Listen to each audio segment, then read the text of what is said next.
Hello, Bachcho. Let's read this question. So this question says, write the expression for torque in vector form. Okay, हम यहाँ पर torque का expression बताने किस vector form में। तो देखिए बच्चों, इस क्वेश्चन का की कॉन्सेप्ट आप क्या लिख सकते हैं? The key concept of this question is torque लिख लीजिए। ठीक है, आपको क्या बताना है यहाँ पर? टॉर्क क्या लिख सकते हैं इस क्वेश्चन का? आपका की कॉन्सेप्ट। ठीक है, हमें वेक्टर फॉर्म में यहाँ पर टॉर्क का एक्सप्रेशन लिख के बताना है। ठीक है, अब देखिए बच्चों, टॉर्क होता क्या है? ठीक है, जैसे आपका ट्रांसलेशनल मैकेनिक्स में जो रोल आपका फोर्स होता था, ठीक है, वही रोल यहाँ पर आपका रोटेशनल मैकेनिक्स में किसका होता है? आपका टॉर्क का होता है। ठीक है, तो हम लिख सकते हैं this is a rotating effect of force. क्या लिख सकते हैं? This is a rotating effect of force. ठीक है, टॉर्क को हम कैसे डिफाइन कर रहे हैं? आपका रोटेटिंग इफेक्ट ऑफ फोर्स। ठीक है, ये हम यहाँ पर से इस तरीके से ऐसे लिख सकते हैं। ठीक है, अब देखिए जो आपका टॉर्क होता है, टॉर्क देखिए किस पर डिपेंड करता है? टॉर्क एक पर तो देखिए आपका फोर्स पर डिपेंड करता है। ठीक है, और इस पॉइंट, इस बात पर भी डिपेंड करता है कि किस पॉइंट पर आप क्या कर रहे हैं? फोर्स अप्लाई कर रहे हैं। ठीक है, हम यहाँ पर किस पॉइंट पर क्या कर रहे हैं? फोर्स अप्लाई कर रहे हैं। दोनों ही चीजों पर क्या करता है? आपका डिपेंड करता है। ठीक है, तो हम लिख सकते हैं जो आपका टॉर्क होता है, torque depends on the force. ठीक है, torque depends on force.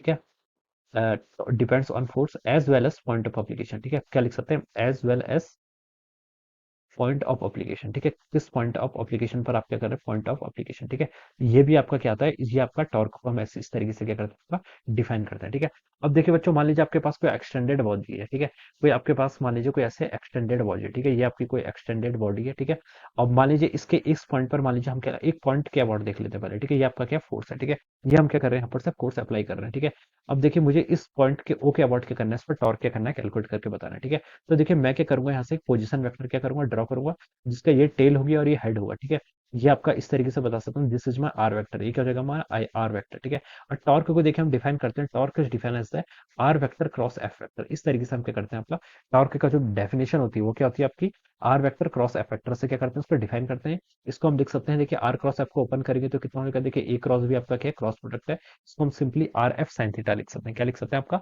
R F sine theta, या फिर देखिए ऐसा भी लिखा जाता है, आर एफ साइन थीटा लिख लीजिए, या फिर देखिए आप क्या कर लीजिए, फोर्स को अलग कर लीजिए और यहाँ पर क्या हो जाएगा? आर साइन थीटा वाली टर्म को क्या कर लीजिए? कंबाइन कर लीजिए।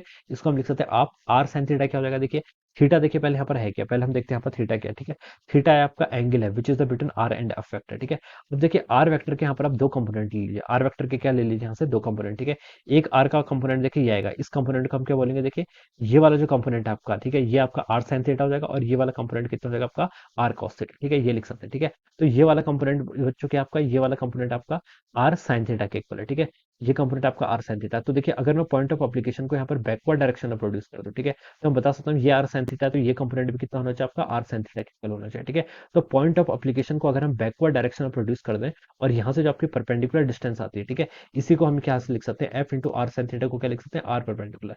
इसी को आप लीवर लीवर आर्म भी बोलते हैं। क्या बोलते हैं? आपका लीवर आर्म। ठीक है, तो इस तरीके से देखिए हम क्या करते हैं बच्चों, यहाँ पर टॉर्क को क्या करते हैं? डिफाइन करते हैं। और डायरेक्शन फाइंड आउट करने के लिए आप यहाँ पर आर क्रॉस एफ देखिए, अपने फिंगर्स को राइट आर की तरफ पुट कर लीजिए और कर्ल कीजिए टुवर्ड्स एफ। ठीक है, तो आपको टॉर्क की क्या दे देगा? आपको डायरेक्शन दे देगा। ठीक है, तो this is how we define the torque. इस तरीके से हम क्या करते हैं? यहाँ पर टॉर्क को क्या करते हैं? आपका डिफाइन करते हैं। ठीक है, तो हम बोल सकते हैं कि टॉर्क क्या आपका, टॉर्क आपका रोटेटिंग इफेक्ट है फोर्स का। ठीक है, जैसे आपका ट्रांसलेशनल मोशन में क्या होता था? फोर्स जो रोल प्ले करता था, वही यहाँ पर आपका रोटेशनल डायनेमिक्स में हम बोल सकते हैं टॉर्क आपका सेम रोल प्ले करता है। ठीक है, so this would be the answer of this question. So I hope you all understood this concept. All the best and thank you.